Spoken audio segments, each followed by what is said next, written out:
ഞാൻ വിചാരിച്ച് തെണ്ടാൻ പോയി കാണുമായിരിക്കും. എന്ത് പറ്റി? എന്താണ് ബാബു, ദേഷ്യത്തിലാണല്ലോ? അത്തരം കാര്യങ്ങളൊക്കെ ചെയ്ത് വെക്കുന്നത്. നമ്മൾ എന്ത് ചെയ്തെന്നാണ് അമ്മൂമ്മ പറയുന്നത്? എന്ത് പറ്റി? ഭയങ്കര ദേഷ്യത്തിലാണല്ലോ. What's the matter darling? അങ്ങോട്ട് മാറി നിൽക്കി. കൂടുതൽ സ്വാതന്ത്ര്യം തരുന്ന ഈ കുഴപ്പങ്ങൾക്കൊക്കെ കാരണം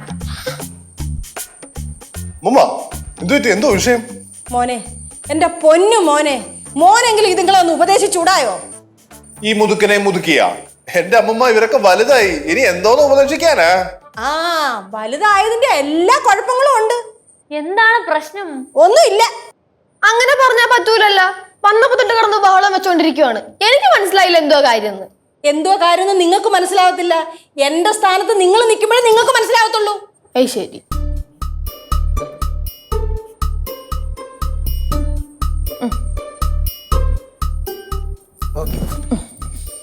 മനസ്സിലായോ?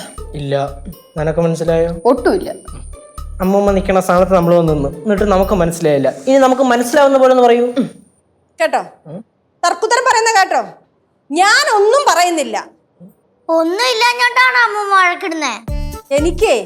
എനിക്ക് പറയാനല്ലോ പറ്റൂ. അനുസരിക്കേണ്ടത് നിങ്ങളല്ലയോ? പാറു, ഇങ്ങ് വന്നേ.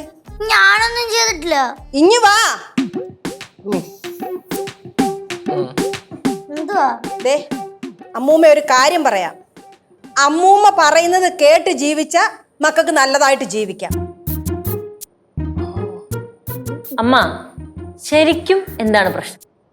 നാട്ടുകാര് പറയുന്നത് നമുക്ക് കേൾക്കാനല്ലേ പറ്റൂ. നമുക്ക് തിരിച്ചൊന്നും പറയാൻ പറ്റത്തില്ലല്ലോ.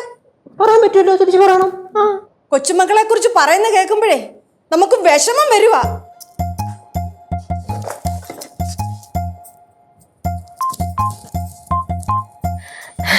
കൊച്ചുമക്കളെ പറ്റിയാണ്, മരുമക്കളെ പറ്റിയല്ല. അപ്പൊ നമ്മള് സേഫ് അല്ലേ? എന്തെങ്കിലും ആർക്കെങ്കിലും മനസ്സിലായോ? എനിക്ക് മനസ്സിലായില്ല. കൊച്ചുമക്കളെ പറ്റി നാട്ടുകാര് പറയുന്ന കേൾക്കുമ്പോ വിഷമാവുന്നു. എനിക്ക് എന്തൊക്കെയൊക്കെയോ മനസ്സിലാവുണ്ടോ എന്നൊരു ഡൗട്ടില്ലതില്ല. ബാ, നീ വാടാ. ഇങ്ങ് വാ ഇങ്ങോട്ട്. എന്നതായിരിക്കും കാര്യം? നമ്മളെ കൊച്ചു കുട്ടികൾ അറിയേണ്ട കാര്യമായിരിക്കത്തില്ല. എങ്കിൽ പിന്നെ നമുക്ക് കളിച്ചാലോ?